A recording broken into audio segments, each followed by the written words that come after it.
আরও স্পষ্ট হলো ঘূর্ণিঝড় রেমাল। মায়ানমারের উপকূল ঘেঁষে দ্রুত গতিতে এগিয়ে আসছে বাংলার দিকে। এই মুহূর্তে আবহাওয়া দপ্তরের সবচেয়ে গুরুত্বপূর্ণ খবর। হাতে গোনা মাত্র কয়েকদিন বৃষ্টির পর আবারও শুরু হয়েছে তীব্র তাপপ্রবাহ। বর্ষা না আসা পর্যন্ত এই অসহ্য গরম সহ্য করতে হবে বঙ্গবাসীকে। তাই পুরো বাংলা অধীর আগ্রহে অপেক্ষা করছে বর্ষা আসার।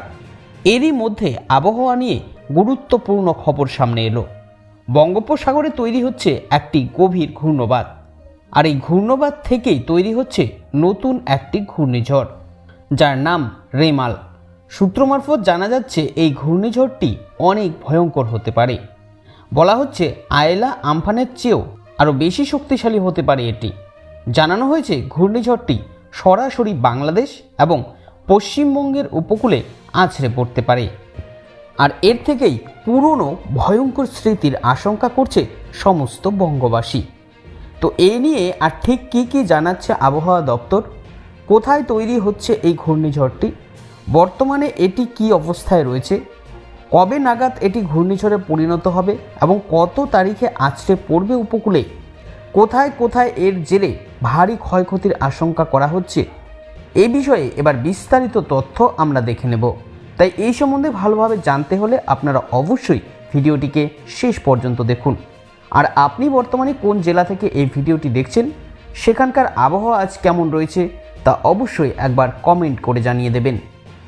প্রায় নিয়মিতভাবেই এই মে মাসে বঙ্গোপসাগরে তৈরি হয় ভয়ঙ্কর ঘূর্ণিঝড়, যা বেশিরভাগ ক্ষেত্রেই ধেয়ে আসে বাংলার দিকে। এর আগে 2009 সালে এসেছিল ভয়ঙ্কর একটি ঘূর্ণিঝড় আয়লা।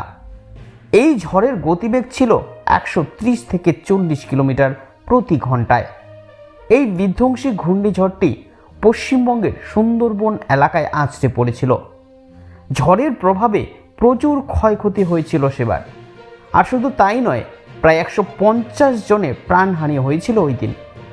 এর পরের বছরগুলোতেও এই সময় ছোট বড় নানা রকম ঘূর্ণিঝড় দেখা গিয়েছে, যার মধ্যে বিশেষভাবে উল্লেখযোগ্য 2019 সালের একটি ঘূর্ণিঝড়, যার নাম ছিল ফণী।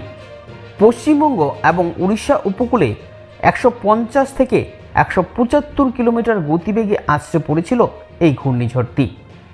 2020 সালে আসে আরও একটি বিধ্বংসী ঘূর্ণিঝড়, যার নাম আমফান। 2021-এ আসে ঘূর্ণিঝড় ইয়াস।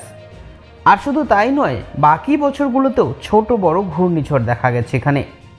বর্তমানে মায়ানমার উপকূল এবং আন্দামান ও নিকোবর দ্বীপপুঞ্জের উত্তর ও উত্তর পূর্ব দিকে একটি গভীর ঘূর্ণবাত দেখা যাচ্ছে। আর এই ঘূর্ণবাতটি ধীরে ধীরে ঘূর্ণিঝড়ে পরিণত হচ্ছে।